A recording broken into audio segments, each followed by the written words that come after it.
I almost left the Philippines after only 29 days. If I'd boarded that flight, I would have made one of the biggest mistakes of my retirement. If you're thinking about retiring in the Philippines, I'd like to tell you what almost happened. I'm not saying your experience will be the same as mine. Everyone's different. But if hearing my story helps you avoid making the same mistake, then it's worth telling. I was 68 years old when I boarded my flight to Manila. After 42 years working as an electrician in Ohio, retirement had finally arrived.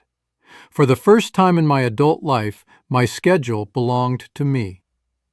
Like a lot of people, I'd spent months watching videos about retiring in the Philippines. They all showed beautiful beaches, friendly people, affordable living, and a slower pace of life. I wasn't ready to sell my house. I wanted proof first. So I booked a 3-month trip. If I loved it, I'd fly home, sell everything, and come back for good. If I didn't, I'd go back to Ohio knowing I'd at least given it an honest chance. Just to keep my options open, I also booked a fully refundable flight to Bangkok that left 30 days after I arrived. My thinking was simple. If the Philippines wasn't for me, maybe Southeast Asia wasn't for me either. That ticket made me feel prepared, or at least I thought it did. Landing in Manila felt exciting. Reaching my hotel didn't. By then I'd been awake for what felt like forever. I unpacked just enough to find a clean shirt and my toothbrush, turned on the air conditioner, and collapsed onto the bed. For a few minutes, everything was still. Then the city came alive.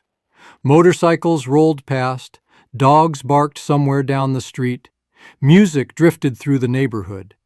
And just before sunrise, a rooster decided it was everyone's morning alarm. I remember lying there, staring at the ceiling. The only thought running through my head was, what have I gotten myself into? The next morning, I found a little cafe a few blocks from the hotel. I ordered breakfast and watched the morning rush go by. Nothing felt familiar. The conversations, the pace of life, the way nobody seemed to be in a hurry. It wasn't that anything was wrong. I just couldn't stop comparing everything I saw to everything I'd left behind. I kept telling myself, give it a few days. I truly believed that was all it would take. I had no idea the hardest part of my first month wouldn't be the heat or the traffic or trying to understand a different culture. It was the mindset I'd packed in my suitcase before I ever left America. The first week slipped by faster than I expected. Every morning I woke up thinking things would feel a little more familiar. Every night I went to bed wondering why they didn't. I'd walk through shopping malls that looked modern, yet somehow felt completely different from the ones back home. At restaurants, I kept searching for meals that reminded me of Ohio instead of trying the local food. Without realizing it, I compared almost everything to the life I'd left behind. As the days passed, the little frustrations began adding up. I forgot to carry small bills and felt awkward every time I handed over a large note. I couldn't remember even the simplest Tagalog greetings. Crossing the street felt like solving a puzzle I'd never seen before. One afternoon, I stood on a busy corner for several minutes, waiting for traffic to stop. It never did. Everyone else simply crossed when the moment felt right. I laughed at myself, not because it was funny, but because I'd never felt so out of place. The nights were the hardest. Motorcycles, dogs barking, karaoke drifting through the neighborhood. Then, just before sunrise, that rooster again, every single morning. At first, I blamed the noise. Then I blamed the neighborhood. Eventually, I blamed the Philippines. I caught myself thinking, why don't they do things differently here? It took me a long time to realize I'd been asking the wrong question. I wasn't trying to understand a different way of life. I was expecting it to feel like the one I'd left behind. By the third week, my attitude had quietly changed. Every inconvenience became another reason to convince myself this experiment wasn't going to work. Slow internet? Back home it would be faster. A brownout? That wouldn't happen where I lived. I wasn't paying attention to the things I enjoyed anymore. I was only noticing the things that were different. And once your mind starts doing that, it's amazing how quickly you can talk yourself into leaving. Around that time, I found myself opening the same email every morning. My refundable ticket to Bangkok. Departure tomorrow. I must have opened that email 20 times. Every time I looked at it, leaving felt like the easier choice. I'd stare at it for a few minutes, then close my laptop. The next morning, I'd do it again. I kept telling myself maybe I'd simply chosen the wrong country. Maybe Thailand would feel more familiar. Maybe retiring overseas wasn't for me after all. By the evening of day 29, I was just about ready to pack my suitcase. The next morning, I packed my suitcase. Not all the way. Just enough to make leaving feel easier. My flight to Bangkok wasn't until that afternoon. I still had a few hours to spare. So I decided to walk one last time to the little cafe I'd been visiting almost every morning. I ordered a coffee, sat by the window, opened my laptop. There it was, my flight confirmation. Departure, 2:45 p.m. I stared at it for a long time. Then I heard someone beside me. "Mind if I sit here?" "Sure," I said. He smiled. "I'm Jack." I looked up. Another American, probably in his early 70s, shorts, sandals, sun-faded baseball cap. He was carrying a cup of coffee and smiling like we'd already met. "Go ahead," I said. He noticed the airline confirmation still open on my screen. "Heading home?" I smiled. "Not exactly." "Thailand?" He nodded. "Vacation?" I laughed. "More like an escape." He didn't respond right away. He just stirred his coffee. Then he asked, "Not what you expected?" I shook my head. "Honestly, no." I started telling him everything. The noise, the traffic, the heat, the brownouts, the grocery stores, the rooster that seemed determined to wake me up every morning. By the time I finished, he hadn't interrupted me once. He simply smiled.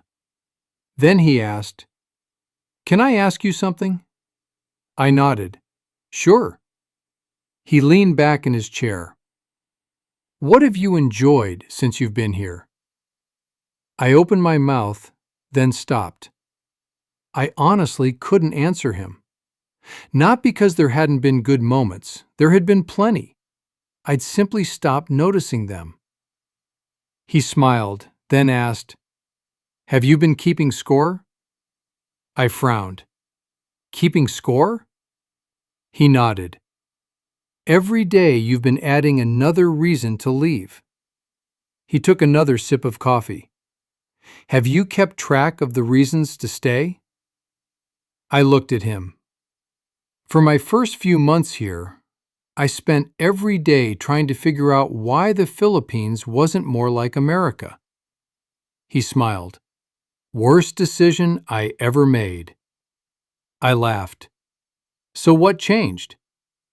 He took a sip of coffee before answering. One morning, I stopped asking, "Why don't they do it the way we do?" Instead, I started asking, "Why do people here enjoy living this way?" That changed everything. He wasn't telling me the Philippines was perfect. He wasn't saying I'd love every part of it. He was simply reminding me that I'd spent 29 days trying to make another country fit the life I'd left behind. We finished our coffee, talked a little longer. Then he stood up. Before he walked away, he smiled and said, "If I were you, I'd give the Philippines one more month. But this time, stop looking for America." Then he walked out the door, leaving me alone with a cup of coffee and one question I couldn't stop thinking about. I never boarded that flight to Bangkok. I didn't cancel it right away. I simply didn't go. For the first time since arriving, I decided to stop trying to figure out whether the Philippines was right for me. Instead, I wanted to find out whether I was giving the Philippines a fair chance. It sounds like a small difference. It wasn't. The next morning, I walked back to the same cafe. Not because I needed coffee, because I wanted another ordinary morning. This time, instead of ordering an American breakfast, I asked the waitress what she usually recommended. She smiled. Tapsilog. I had no idea what it was, so I said, "Let's do that." It turned out to be one of the best breakfasts I'd had since arriving. Not because it was better than food back home, because for the first time, I wasn't trying to compare it to anything.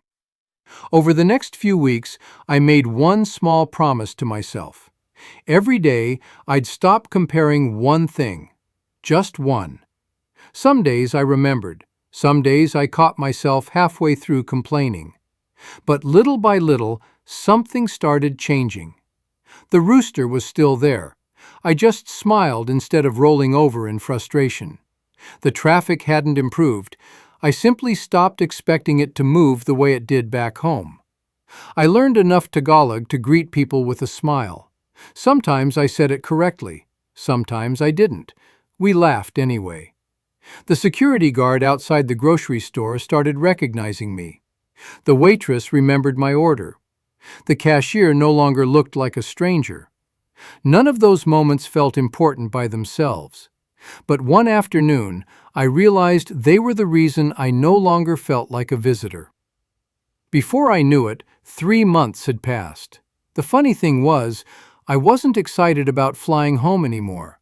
I was already thinking about coming back. On my last morning, I stopped by the cafe one final time. The waitress brought my coffee without asking. She smiled and said, "See you tomorrow?" I laughed. Not tomorrow, but hopefully soon. As I walked back to the hotel, I realized something. The Philippines hadn't changed during those 3 months. The traffic was the same. The weather was the same. The people were the same.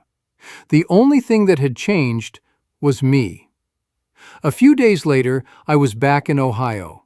I unlocked the front door, set my suitcase down, walked into a house that had been home for decades. But something felt different.